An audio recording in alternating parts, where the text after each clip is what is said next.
Only the smart ones solve this. Millionaire CEO humiliates cleaner, but her answer leaves everyone stunned. What she revealed in that moment changed not only her life, but exposed a $1 million secret no one expected. No one paid attention to the woman in the navy blue uniform and white apron mopping the glass tables in the conference room. To the impeccably suited executives of TechVision Corporation, located on the 23rd floor of a mirrored skyscraper on Park Avenue in Midtown Manhattan, she was part of the furniture, invisible as the central air conditioning unit that kept the environment at the perfect temperature for their $1 million decisions. But on a Tuesday morning in September, all of that would change irreversibly. Isabella Stone was 32 years old, but the sun beating down intensely on bus stops during the interminable waits had etched lines onto her dark skin that made her look older. She was thin, not the elegant thinness of the models in the magazines she saw lying on executive desks, but the thinness of someone who knew the weight of choosing between paying the rent or buying meat for dinner. Her calloused hands held the mop with the same precision that, in another life that felt like it happened to another person entirely, had held gold Mont Blanc pens. She had been working in that imposing building for exactly 4 months and 11 days. Every day counted. Every day was a silent victory over the shame that still burned in her chest like a live coal. Isabella cleaned the same offices where executives 20 years younger made decisions that affected thousands of lives, moved millions of dollars, and determined the future of entire companies.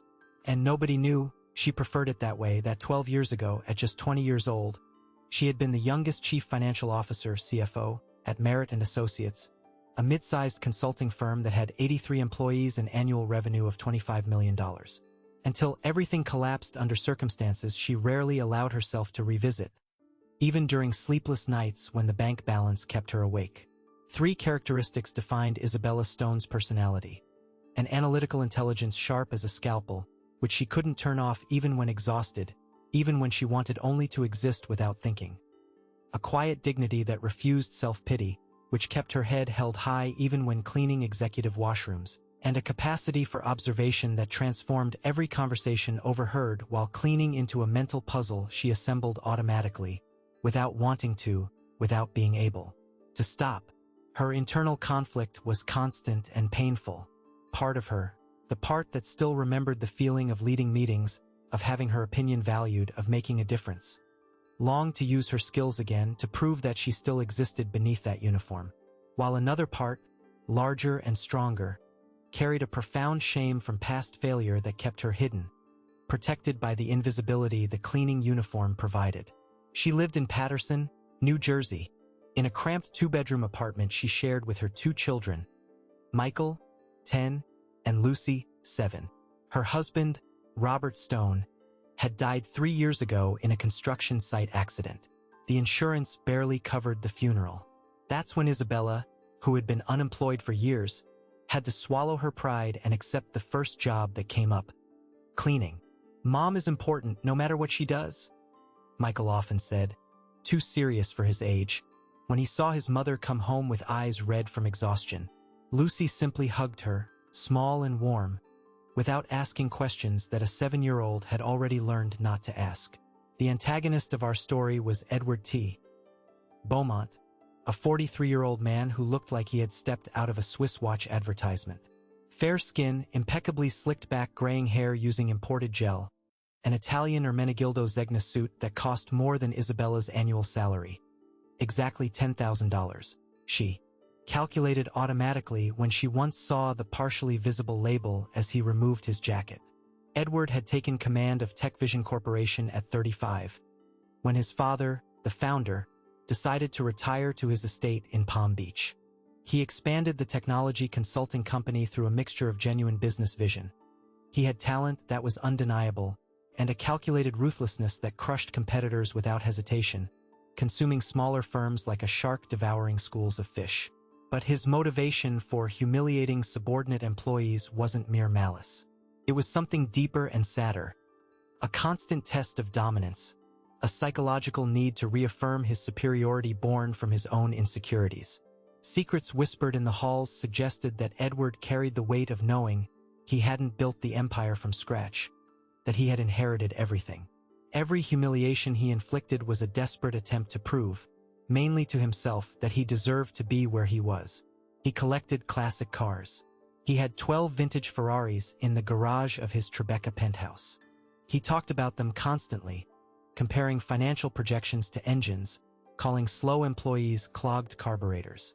It was his way of showing that he belonged in that world of luxury, that he wasn't just the boss's son. On that fateful Tuesday in September, Edward T. Beaumont was especially irritated. Project Aurora, a complex $150 million restructuring for TechVision's largest client, Sterling Industrial, had completely stalled. For 6 weeks, his brightest analysts, all with MBAs from Harvard, Wharton, and Columbia, couldn't identify the error in the calculations that kept the projections from balancing. The board of directors was pressuring him. The client threatened to take the contract to a competitor. Edward felt the ground trembling beneath his Italian leather shoes. When he entered the conference room at 8:15 that morning and saw Isabella cleaning the whiteboard where the last frustrated attempts to solve the problem were scribbled, something inside him decided to turn his frustration into cruel entertainment. "Hey, you!" His voice cut the air like a sharp knife through fabric. The 6 executives around the table looked up from their laptops. Isabella stopped cleaning, but didn't. He turned around immediately. "I'm talking to you, the cleaner. Look at me when I speak." She turned slowly, keeping her eyes lowered as she had learned to do. "Yes, sir. Do you know what is written on this board?" Isabella briefly lifted her eyes to the numbers, charts, and equations covering the white surface, then looked back down. "Numbers, sir. Numbers. How intelligent." Edward laughed, and the 6 executives around the table laughed with him, that nervous, fake laugh of people wanting to please the boss. Maria Hayes, the senior financial analyst, looked away uncomfortably. Robert Chen, the project manager, coughed and pretended to check something on his phone. "These are financial projections that my analysts, all with advanced degrees from top schools, cannot balance," Edward continued, standing up and walking toward Isabella with measured steps. "The error is somewhere in these calculations, and we've been trying to find it for 6 weeks. Want to try? Maybe you, with your 3rd degree in mopping, can see something brilliant minds missed." The nervous laughter grew louder. Carla Miller, the executive assistant near the door, pressed her lips together in silent anger. She always greeted Isabella in the halls. The silence that followed was dense, oppressive, the kind that precedes devastating storms. Isabella stopped cleaning completely. Something in her eyes shifted. A light that had been extinguished for years began to flicker, faint but present. She looked at the board. Really looked. Not the quick, subservient glance of someone just cleaning, but the analytical, focused, penetrating gaze of someone who understands. For 37 seconds that felt eternal, she analyzed the cash flow projections, the quarterly growth charts, the rates of return mentioned in the side notes. Her mind, that damned, marvelous mind that had never truly shut down, began to assemble the puzzle. Nominal interest rate of 8.7% per year. Projected inflation at 4.2%. 5-year period. Growth margin of 15% annually. Seasonality. There was no mention of seasonality. The projection is wrong because you are using the nominal interest rate where you should be using the real rate adjusted for inflation. Her voice emerged calm, technical, contrasting brutally with the thunder that had been Edward's voice. The compounded error over 5 years distorts everything by approximately 23%. Furthermore, the model doesn't account for the industrial sector's seasonality in the 3rd quarter, when production historically drops 12 to 18% due to scheduled shutdowns. You are projecting linear growth where cyclical growth exists. The air was literally sucked out of the room. Edward T. Beaumont went pale as paper, then red as a cinder. Maria Hayes, the financial analyst, opened her laptop with trembling fingers and began typing frantically. 15 seconds later, her face confirmed what everyone already feared in their tight chests. She's right, Maria whispered, so low it was barely audible. Then, louder, with incredulity coloring every word. "My God, she is absolutely right. The conversion error has been here since the start. And the seasonality, We never entered that data. The entire model is compromised. The silence was now different. It wasn't the silence of expected humiliation. It was the silence of genuine shock, of worlds collapsing, of certainties being pulverized. Who do you think you are? Edward's voice trembled with rage and something more dangerous. Fear of losing authority. Fear of being exposed as less competent than a cleaner. How does a cleaner know this stuff? Did you steal this from somewhere? Did you read the documents? No, sir. I just looked at the board, Isabella replied, lowering her eyes again, returning to her position of invisibility, but it was too late. Pandora's box was open. Security, Edward shouted, hitting the intercom button on the desk. I want this woman investigated. Check if she's involved in industrial espionage. 2 security guards entered. Carl Mendoza, the head of security, a 50-year-old black man who always treated the cleaning staff well, looked at Isabella with surprise and something akin to dawning respect. Mr. Beaumont, with all due respect, the lady just looked at the board. We were all here. She didn't touch any documents, Carl spoke calmly. Edward took a deep breath, realizing he was losing control of the situation. Get out. All of you, except you, he pointed at Isabella. When the room emptied, he approached her, lowering his voice to something more menacing than shouting. I don't know what game you're playing, but this won't end well for you. Do you understand? Yes, sir. Isabella grabbed her bucket and left, her legs trembling, her heart racing, her mind screaming that she had made a terrible mistake by exposing herself like that. But the damage was done. The bomb was planted. In the following days, the story spread through the hallways like wildfire. Did you hear about the cleaner who solved Project Aurora? The cleaning lady humiliated Beaumont. They say she spotted the error in 30 seconds. People started looking at Isabella differently. Some with curiosity, others with suspicion. How could a cleaner possibly know that? Carla Miller, the executive assistant, started greeting her with more warmth. Maria Hayes watched her in the corridors with a thoughtful expression. Edward T. Beaumont, however, did not forget. He would never forget. He started purposely appearing when she was cleaning, making cutting, acidic remarks, calculated to humiliate. Wow! Today we have a genius cleaning our bathroom. Be careful not to miscalculate the amount of soap. Huh? Does she also solve plumbing issues? Or is she only good at math?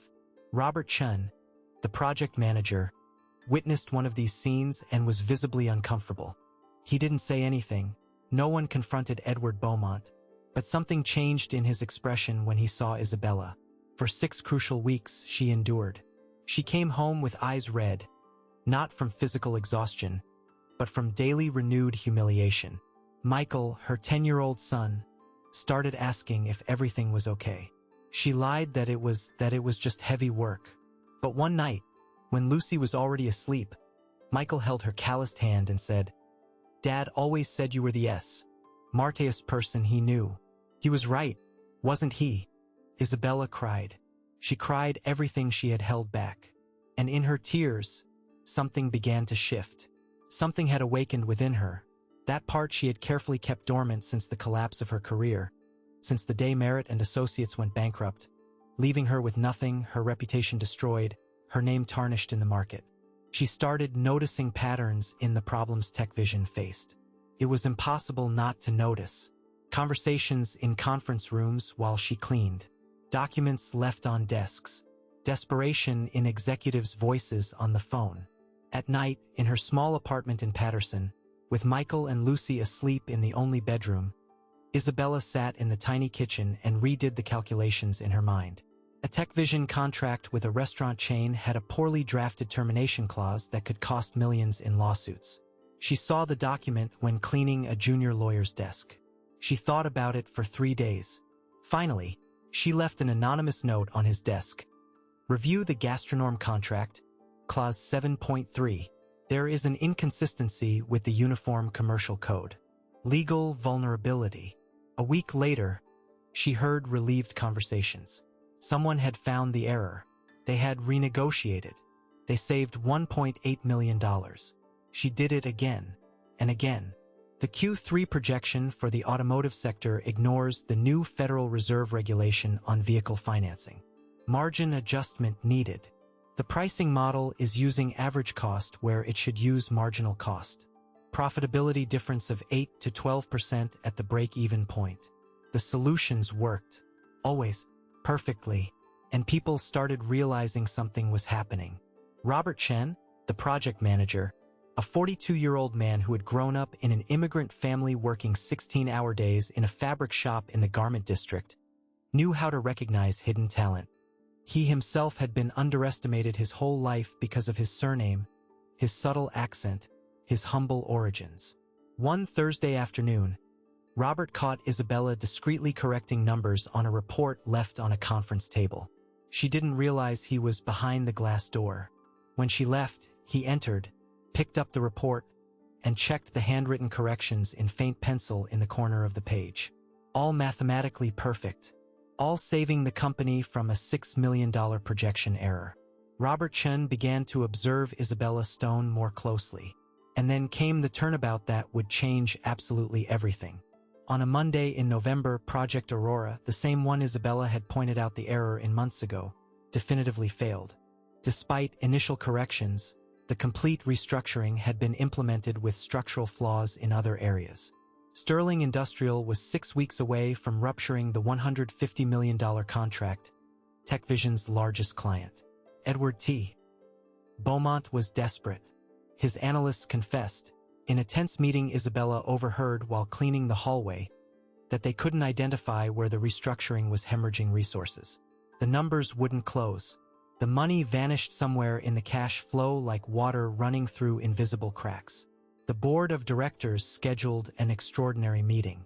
The chairwoman, Dr. Helena Vance, a 63-year-old woman with gold-rimmed glasses and a reputation for being ruthless but fair, arrived from her home in Greenwich, Connecticut, canceling vacation to deal with the crisis.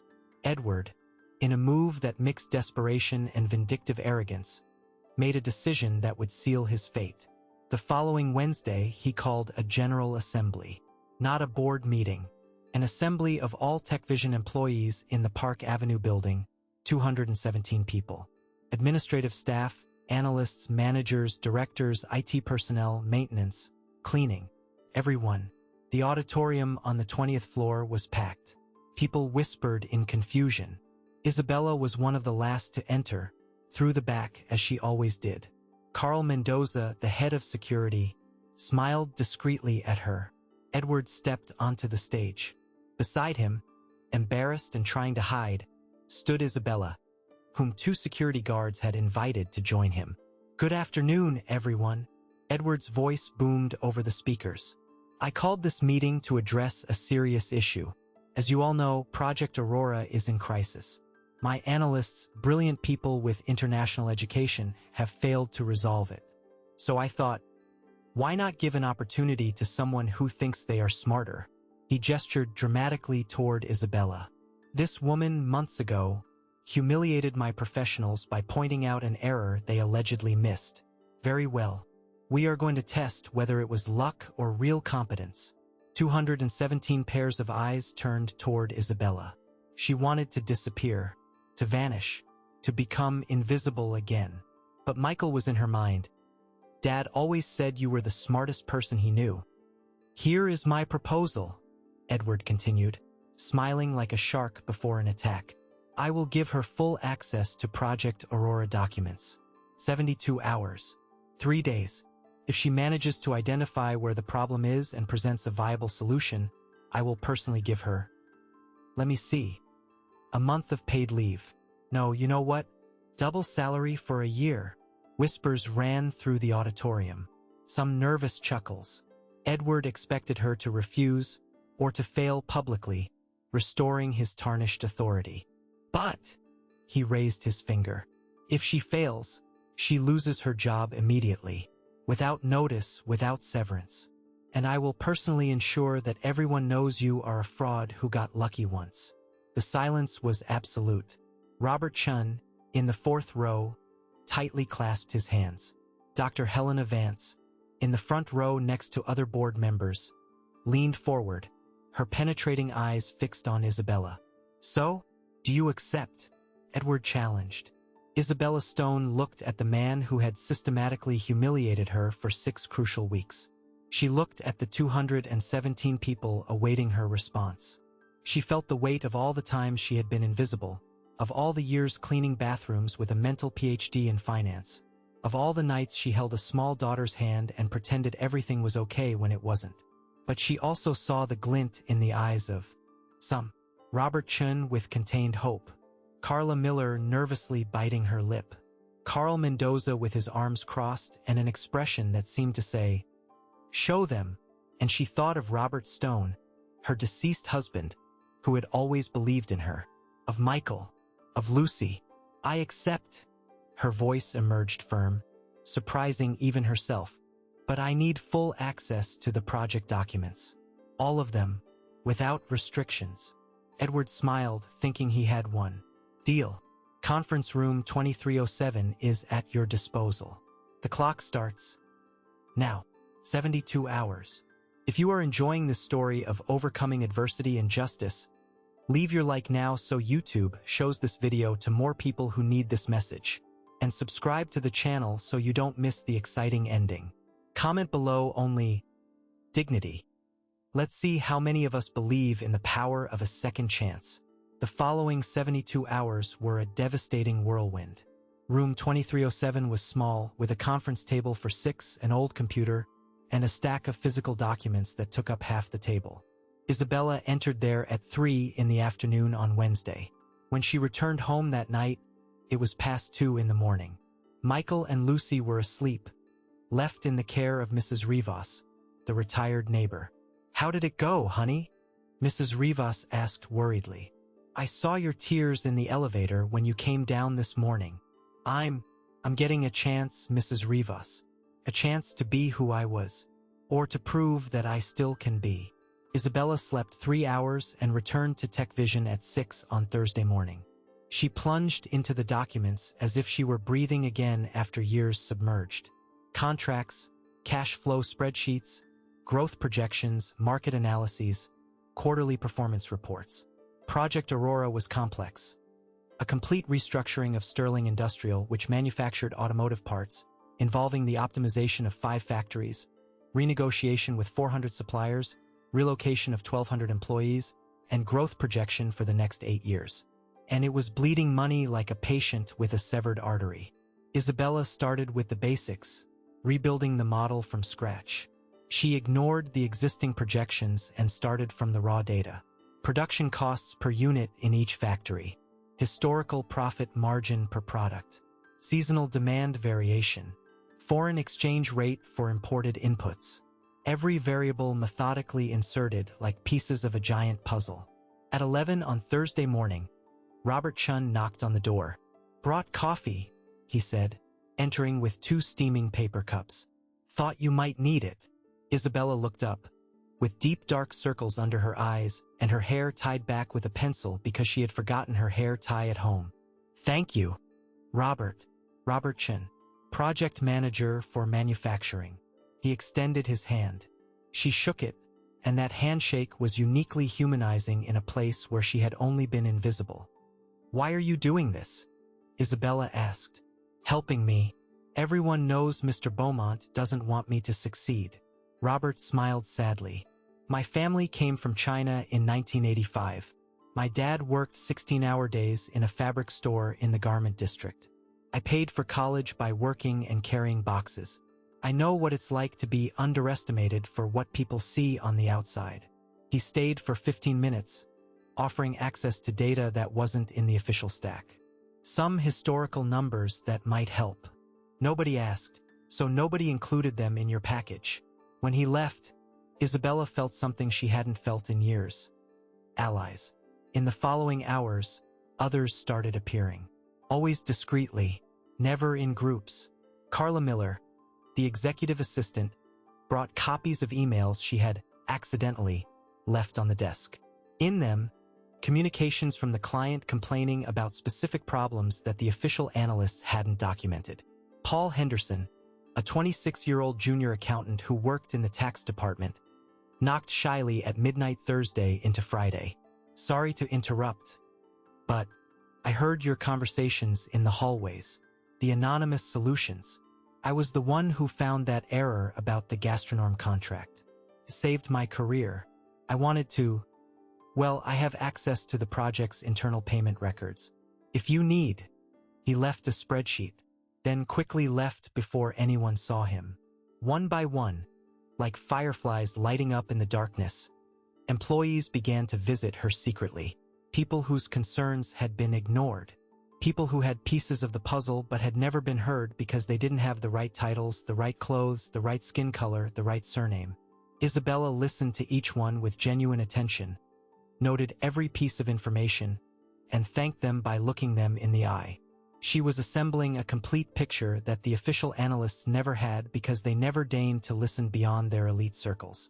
It was 3 in the morning Saturday when she found it.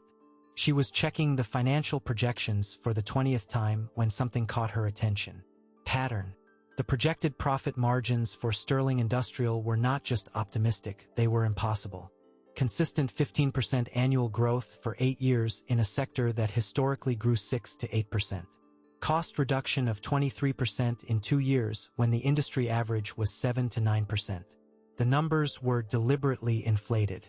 Isabella grabbed the original document of TechVision's proposal to the client, dated March, 8 months ago. She began comparing it line by line with real viability studies that Paul Henderson had left. The discrepancy was glaring. But why? Why inflate projections if it was guaranteed to lead to project failure? And then she saw it. Buried in Annex C, subitem 4.7, virtually invisible in the bureaucratic wording. A performance bonus clause for the consultancy. If the project reached certain targets in the first year, TechVision would receive a $20 million bonus. If it didn't reach them, simple termination without penalty. $20 million. The targets were based on the inflated projections. Impossible targets. Which meant Isabella felt her blood run cold. TechVision would receive the initial payment of $60 million plus the $20 million bonus. Total, $80 million in the first year. When the project inevitably failed in the following years due to the unrealistic projections, there would be termination. No refund. The client would lose the investment. The consultancy would walk away with the money. It wasn't incompetence. It was calculated financial sabotage. Isabella started trembling, because that methodology, that style of rigged contract structuring, she had seen it before. 12 years ago, in 2012, when Merritt and Associates, where she was CFO at just 20, was hired by a consultancy for strategic restructuring. The consultancy had presented brilliant projections, forecasting 200% growth in 3 years international expansion. The owner of Merritt, Mr. Joachim Merritt, a good but naive man, had believed them. They invested everything. They sold secure assets. They contracted massive debts. Isabella, young and still learning, had voiced concerns about the projections, but was silenced. She was too young, didn't have enough experience to question international consultants, they said. 2 years later, Merritt and Associates completely collapsed. Mr. Merritt had a heart attack at 53. 32 families lost their jobs. Isabella, as the CFO, carried the public blame. Her name was smeared in newspaper articles. Incapable young director fails to foresee collapse. She was 22 and her career was destroyed before it truly began. The consultancy that caused it? They walked away unscathed. With the money, with the bonuses, without penalties. The name of that consultancy was TechVision Strategic Partners, the previous division of the company, before Edward T. Beaumont took over from his father. Isabella sobbed there, alone in room 2307 at 3:17 Saturday morning. Tears falling onto papers that proved she hadn't failed due to incompetence. That she had been part of a rigged system that prioritized fast profits over sustainability. That her talent, her expertise, had never been tarnished, only dormant beneath layers of unfair trauma and shame. The discovery was simultaneously devastating and liberating. She worked for the next 40 hours almost nonstop. She documented everything, cross-referenced data, built a presentation not just showing the error in Project Aurora, but exposing the systematic pattern. Sunday night, with 3 hours remaining on the deadline, Robert Chun knocked again. "Did you find anything?" he asked, seeing the stack of documents organized into categories. "I found everything," Isabella replied, her voice hoarse with fatigue. "But Robert, this goes beyond a technical error. It's going to put very powerful people at risk." "Good," Robert said simply. "My grandmother used to say, for good things to flourish, sometimes you have to pull out the deep weeds." Monday morning arrived cold and heavy. The auditorium was even more packed than the previous week. The news had leaked. Shareholders were present. The chairwoman, Dr. Helena Vance, occupied the front row with 5 other board members, all with grave expressions. Edward T.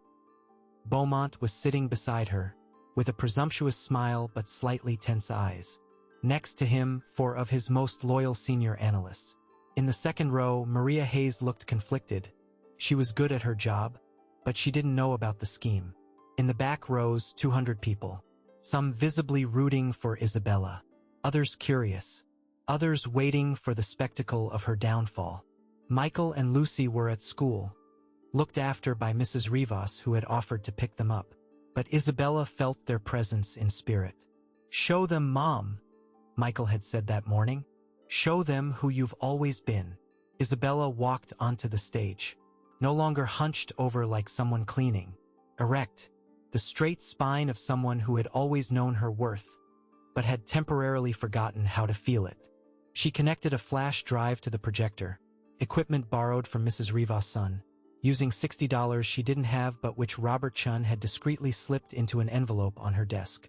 "Good morning." Her voice came out firm through the microphone. "My name is Isabella Stone. I have worked as a cleaner in this building for 4 months. But 12 years ago, I was the chief financial officer of Merit and Associates." A whisper swept through the auditorium. Dr. Helena Vance leaned forward. "Some may remember, the company went bankrupt in 2014. I carried the public blame. But today, with the data from Project Aurora, I discovered something that changed everything I believed about that bankruptcy." First slide, side-by-side comparison of Project Aurora projections with real market studies. During 72 hours, I analyzed 347 documents from Project Aurora.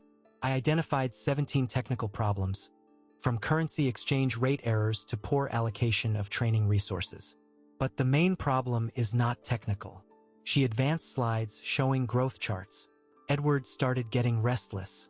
The growth projections were deliberately inflated. Projected 15% annual growth where sector history shows 6 to 8%. Cost reduction of 23% where the average is 9%. These projections are impossible. Mathematically impossible. Maria Hayes opened her laptop, beginning to check frantically. "Why would someone do this?" Isabella continued, advancing to the next slide. "The answer is here. A performance bonus clause that would generate $20 million for TechVision in the first year, based on impossible targets. When the project inevitably fails, there would be termination without refund. The client loses the investment. The consultancy keeps the money." The auditorium exploded in loud whispers. Edward abruptly stood up. "This is absurd. This is defamation. I demand." "Sit down, Mr. Beaumont." Dr. Helena Vance's voice cut like a laser, small but carrying the authority of a judge. "Let the woman finish." Edward sat pale now. Isabella took a deep breath and advanced to the most devastating slide. "This methodology is not new. It is identical to the one used by TechVision Strategic Partners in 2012, when it destroyed my former company. Here is the comparison. Contract structure, bonus clauses, inflated projections, planned exit period. It is the same pattern." She showed documents side by side. The room was absolutely silent. Merit and Associates failed not due to the incompetence of its 20-year-old CFO, Isabella Zvoic. He trembled now, but with controlled emotion. It failed because it was systematically sabotaged by a business model that prioritized quick profits through unrealistic projections that condemned clients to failure. She turned to look directly at Edward. I died professionally trying to prevent exactly what you are doing now with Sterling Industrial. And I will not allow other families to suffer what mine suffered. The next slide showed not just problems, but solutions. A real, viable restructuring plan that would save the project. Isabella had spent 20 of the 72 hours not only identifying errors, but building alternatives. Every number justified. Every projection realistic, conservative, honest. Every risk mapped with contingency plans. Project Aurora can be saved, she continued, returning to a technical tone. But it requires honesty in projections. 7% annual growth, not 15%. Return on investment period of 6 years, not 3. Cost reduction of 11% in 3 years, not 23% in 2. This saves the contract, maintains 300 jobs at Sterling Industrial, and preserves the reputation of this company. She showed spreadsheets, graphs, simulations. 45 minutes of meticulously constructed presentation. When she finished, the silence was dense with multiple meanings. Edward tried to argue. She doesn't understand the complexities of, one must trust the expertise of, but his voice sounded hollow, desperate, the words of a man watching his world crumble. Dr. Helena Vance stood up. Executive Board meeting. Now, Mr. Beaumont, Ms. Stone, join us. What happened in the next hour was private, but the result came in the early afternoon. Edward T. Beaumont was removed from the executive presidency. A complete internal investigation was ordered. An external audit covering the last 8 years of contracts. In the following days, it was discovered that Edward had not initiated the scheme. He had inherited the methodology from the department his father had created in the 2000s. But he had perpetuated it, expanded it, perfected it. His psychological need to prove he deserved the inherited position had been channeled into maximizing profits at any cost. He was not arrested, the contracts were legally sound, technically just extremely unethical. But he was offered a settlement. Step down completely, seek psychological treatment for his abusive tendencies, and use his personal fortune to fund career rehabilitation for victims of his practices. Surprisingly, he accepted. Perhaps for the first time in his life, Edward T. Beaumont had been forced to confront who he truly was. The following years would not be kind to him, but they would be transformative. For Isabella Stone, the transformation was even more profound. 3 days after the presentation, Dr. Helena Vance personally summoned her for a meeting. Ms. Stone, the board voted unanimously. We would like to offer you the position of Senior Financial Integrity Consultant. Starting salary of $10,000 per month, bonus for ethical performance and profit sharing. Would you accept?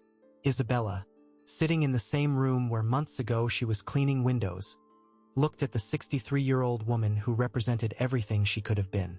I accept, she said, with 3 conditions. Dr. Helena raised an eyebrow, curious. First, I want to create a program to identify hidden talent among all employees, not just executives.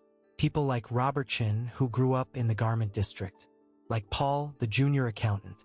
Like me. Granted.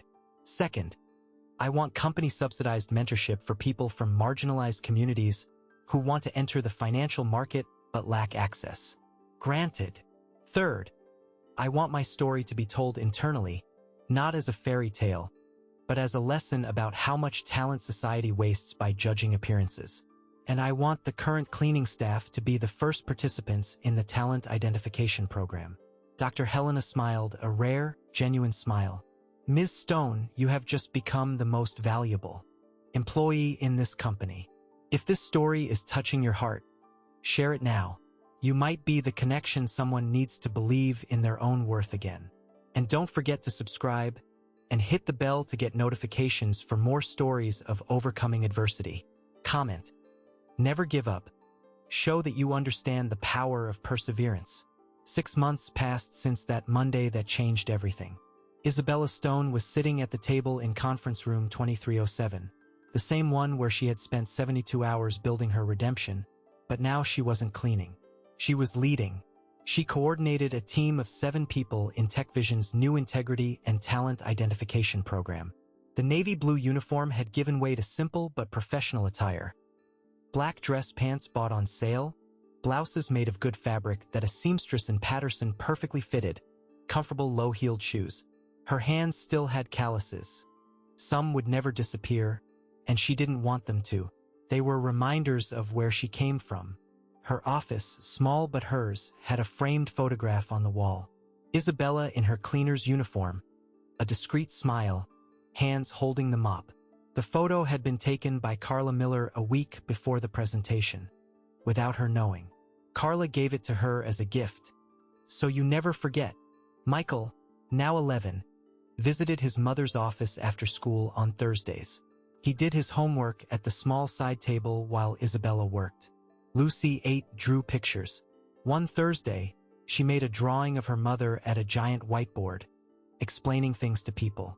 "That's you being important, Mom," she said, proud. The program Isabella created had identified 19 hidden talents in its first 5 months. Sandra Powell, a 34-year-old cleaner, had an unfinished PhD in chemistry that she had abandoned due to lack of money. She now worked in the Industrial Process Analysis Department. George Evans, a maintenance worker, was fluent in Spanish because he had grown up in a Peruvian family. He became essential in international negotiations. But the sweetest victory for Isabella was not in the numbers, the recognitions, or the salary that finally allowed them to buy meat every week. It was in the look of recognition from the other cleaning employees when they greeted her in the hallways. Not with envy, with hope. Renewed hope that their own stories could be different. That invisibility was not destiny, but circumstance that could change. 3 weeks after her promotion, Isabella was standing in the elevator when Benedicta entered, a 57-year-old black woman who cleaned the 10th floor washrooms. She looked at Isabella, hesitated, then spoke softly. "Ms. Stone, my granddaughter is finishing high school. She's good at math, but we don't have money for college. That program you created, could she bring her here Thursday at 5 in the afternoon?" Isabella replied, taking Benedicta's calloused hand. Hands that recognized hands. "We will find a way." Benedicta's granddaughter, Julia, 17, became the first scholarship recipient of the mentorship program. 2 years later, she would be studying economics at a private university with a full scholarship negotiated by Isabella with TechVision itself. Isabella Stone's story spread through the Manhattan financial media. From cleaner to consultant, How Prejudice Wastes Talent, the headline of a Wall Street Journal report. Invitations for speaking engagements started arriving. Universities wanted her case as a study, but Isabella was selective. She accepted only invitations from public institutions or those offering free slots to people from underserved communities. "I won't monetize my pain," she said when a speaking company offered a lucrative contract. "I will use it to open doors." Robert Chun was promoted to Director of Operations. His first decision was to implement a blind resume review policy. No photos, no names that indicated ethnic origin, no addresses that revealed social class. Only competencies. In 6 months, diversity in hiring increased by 340%. Edward T. Beaumont truthfully had a more tortuous path. The first months after his removal were filled with denial and rage. But the mandatory psychological treatment began to peel back layers. He discovered that his abusive tendencies stemmed from a deep void, from never feeling sufficiently worthy of the inherited position. A year and a half after his fall, he did something no one expected. He requested a meeting with Isabella. She agreed to meet him at a neutral cafe, not at the company. He arrived looking different, hair less impeccably styled, expensive but non-ostentatious clothes, eyes that no longer gleamed with that calculated cruelty. "I came to apologize," Edward said without preamble. "I don't expect forgiveness. I don't deserve it. But you need to know that, seeing what I had become through your eyes on that stage, it saved me from becoming something even worse." Isabella looked at the man who had tried to destroy her for 6 crucial weeks. She felt anger. She felt hurt. But she also felt something unexpected. Compassion. "I accept your apology," she said calmly. "Not for you. For me. because carrying anger would be giving you power over my life that you no longer deserve to have. They never became friends, but Edward became an anonymous donor to the mentorship program. Thousands of dollars monthly, quietly, without recognition. It was his form of penance. On a Thursday afternoon, 2 years after that Tuesday that changed everything, Isabella was organizing documents when there was a knock on her office door. It was a young woman of about 23, black, in simple but clean clothes. "Miss Stone? My name is Patricia. I work cleaning the building next door. I read about you in the newspaper and I need to tell you something." Isabella gestured for her to sit. I completed 2 years of civil engineering. I had to drop out because my mother got sick and I needed to work. But when I'm cleaning those engineering offices, I see the projects, and I still remember everything, and sometimes I see errors and... Isabella smiled, that smile of someone who recognizes their own history in another's eyes. "Patricia, do you have your college documents? Your transcript?" "I do, but bring them Friday. Let's see what we can do." 3 months later, Patricia was working as a technical assistant in the engineering department of a partner company, with a scholarship to finish her studies on weekends. It was the 17th transformation story of the program. And when someone, journalists, students, people at lectures, asked Isabella Stone how she had endured years of invisibility after having a promising career, her answer was always the same, calibrated and profound.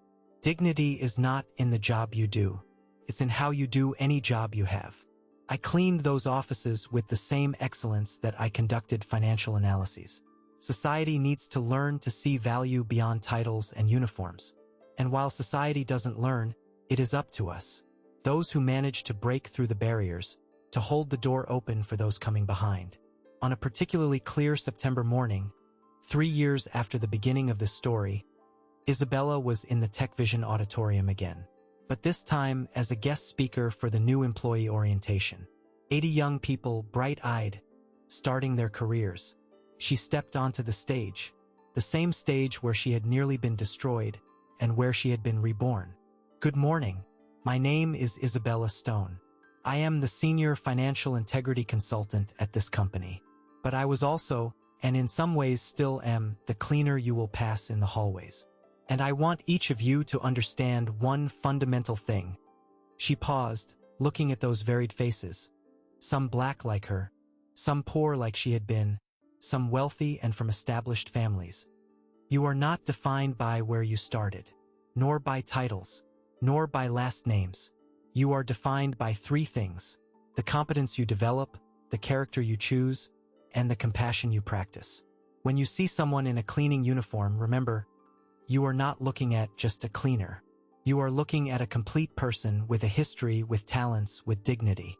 Treat everyone that way, because I guarantee you, the person you least expect may be exactly the one who one day saves this company.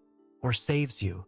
The auditorium erupted in applause, and Isabella Stone, former cleaner, former destroyed CFO, current consultant and leader of social transformation, felt for the first time in 15 years that her life had found not just purpose, but profound meaning.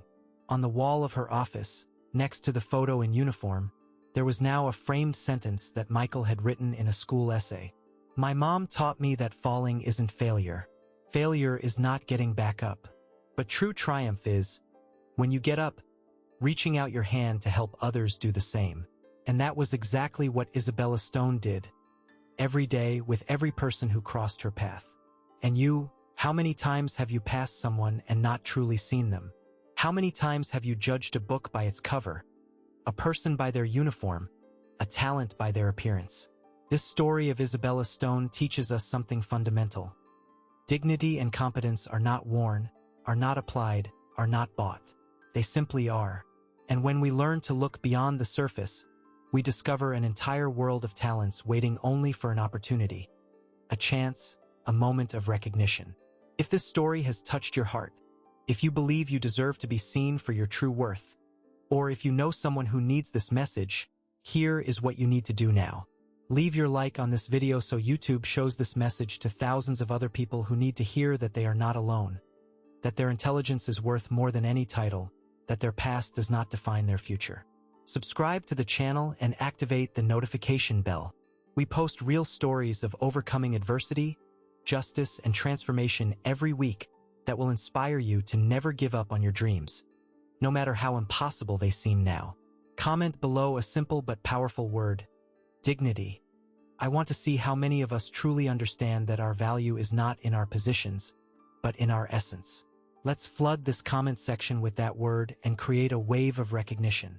Share this video with that person who needs to remember that they are capable, valuable, and worthy, that friend who is unemployed, that family member who feels invisible, that colleague who is giving up on dreaming. You may be exactly the connection that changes someone's life today. We'll be back next week with another inspiring story of people who turned pain into purpose, humiliation into victory, invisibility into legacy. Thank you so much for watching until the end. Your presence here shows that you believe in justice, in second chances, and in the transformative power of recognizing human value wherever it exists. See you in the next video. Keep believing, keep fighting, keep being worthy. See you soon. Important disclaimer: this is a fictional story created for entertainment and inspiration purposes. Any resemblance to real people, companies, or situations is purely coincidental. The characters, events, and dialogue are products of narrative creation intended to convey messages about human dignity, resilience, and social justice. No real company or individual is being portrayed or defamed in this content. The goal of this channel is to inspire, entertain, and promote reflection on universal human values.